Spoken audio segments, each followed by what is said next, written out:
World Cup time, baby! What's going on, everybody, and welcome back to JDD TV. I'm your host, Josh, and Canada has done it. We're going to the World Cup after years of misery, not being to the best and biggest stage since 1986. Canada probably defied all the odds, even though if you understand what this group is, you know that there should never have been odds in the first place, but they found a way to go through this grueling World Cup qualifying. They made it to where they are. They just topped the Ocho, and we're going to Qatar. It's that easy. The scenes right now are incredible. The watch along with you guys was amazing. It was just an experience like I've never had before. And as we do, and as we always have, and as we always will, we're doing our 5 takeaways after the match. After the match that sent Canada to the World Cup. What are our talking points? There only needs to be one, and it is that we're going to the World Cup. But I'm going to break it down because I thought there were some interesting storylines as well. And we're going to start off with our very first takeaway, and that is Tajon Buchanan. I thought Tajon Buchanan was excellent today. He was a little bit iffy in my eyes in the first match against on Thursday night, where he was just, I think he was overthinking a little bit. That first touch looked a little sloppy, but he started to work his way into the match a little bit towards the second half, and he put in and carried over that performance, scoring a goal, picking out a nice assist as well. He was dangerous down that right-hand side, and he was dangerous throughout the entirety of the match. It's what Tajon can do. The confidence is there to take players on 1v1, put a couple players to the deck a few times because they just simply couldn't keep up with his footwork. It was great to see, and that's the Tajon Buchanan that we have to have flying week in, week out. I wish Club Brugge would take notice, because when you play him a little bit higher up the pitch, and in my opinion, I kind of like him a little bit more on the right-hand side, you're going to get this type of input and this type of player that can make a difference maker. An excellent performance once again from Tajon Buchanan. My second takeaway, guys, is we're going to move over to Samuel Adekubi, who I believe was the man of the match. I thought Samuel Adekubi is sort of that missing piece when he's not in, because you could tell when the presence he brings on that left-hand side, the intelligent runs that I think that he's picked up. A huge part of his game is that attacking sense that he started to get that wasn't really there before. And he got everyone on notice when we were in Edmonton, seeing what he could do. Very skillful player as well, and if you guys saw that cheeky little back heel, you'll see exactly what I meant today. Every single time he bombed him down that left-hand side, he put himself in a good position to receive the ball. And I spoke this a few times on the watch long and said, watch the cutbacks that he does. He goes in, he draws in defenders, he takes a look, he puts in usually a perfect cutback pass, and if it wasn't for some sloppy finishing the first half, he could have had a couple other assists, and he just was sensational today. He's one of my favorite players to watch, and his amazing rise continues. My third takeaway, guys, is going to be Junior Hoilett, and I have to give him love. This is a player who's been just like Hutch at the lowest of lows and now the highest of highs, and I wanted to see him score. I said, if there's one player that I want to see scores the winning goal to send us top of the Ocho, I want it to be Hoilett.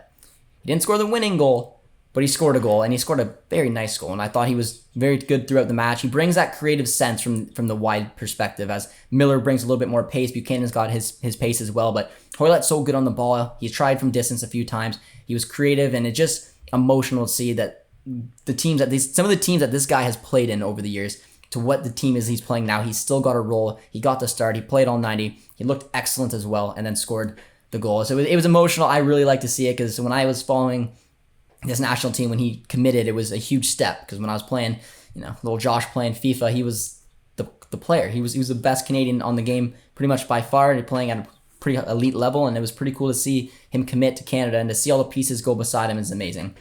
My fourth takeaway, guys, is going to be the brotherhood, and I actually called every single substitution that we were going to use, because when I looked at the bench, and I know how John Herdman is, and even in the most intense games, even in the most, and again, looking at the Jamaica team, maybe, but regardless, this is still a match where Canada can qualify for the World Cup. And yes, we had a comfortable lead. We went into cruise control, and it was just as easy as that.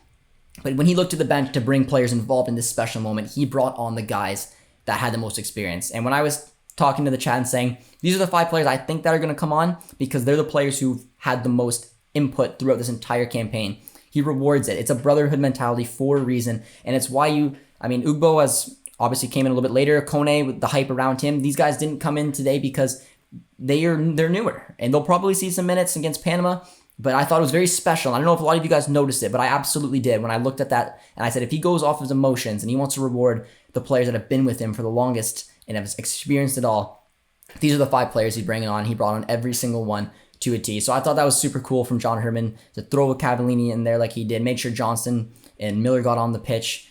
And the other guys, they get to celebrate the way that they can. They can still come on the pitch, but I just thought it was a special something that adds to this brotherhood that is absolutely something. And a lot of people won't understand exactly what it is, but if you play in that team and you know that group, you know exactly what it is. And I thought it was on full display, and it showed through some of the substitutions he made. And guys, my fifth and final takeaway is the atmosphere. And Canada, soccer is here. It truly is.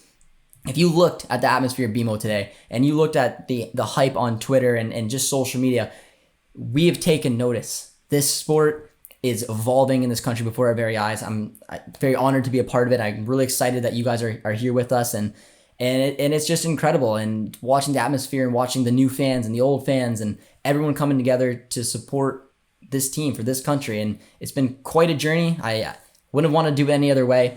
And it was on full display. And seeing us win 4-0 at home, sending us to the World Cup, first time since 1986, the emotions, the smiles, the noise, the thunderclaps, everything involved was just absolutely perfect. I also took a shot of maple syrup. So it was special. And I hope you guys enjoy it. I hope you guys are going to be along for the ride. We'll be doing a lot of content over on One Soccer as well. So it's pretty cool. We did do a video as well on the rise of Ismail Kone over on One Soccer. If you guys want to check that out, it was a pretty cool piece that we did. And I'm just excited to get an opportunity at One Soccer and to hopefully bring you guys a lot of amazing content in the future, as well as here on JDD TV. So let me know in the comments what your guys' biggest takeaway, and just give me a memory, your favorite memory through this World Cup qualifying. Put it in the comments, and I'll leave mine as well. So hopefully you guys enjoyed it. And my favorite moment was Alphonso Davies' goal. It just was. That goal against Panama. It's probably the obvious one, but it was a special moment. But probably the Hoylett goal tonight was my second. So guys, if you're new around here, be sure to drop a like, drop a sub, and we'll see you guys next time. Cheers, friends.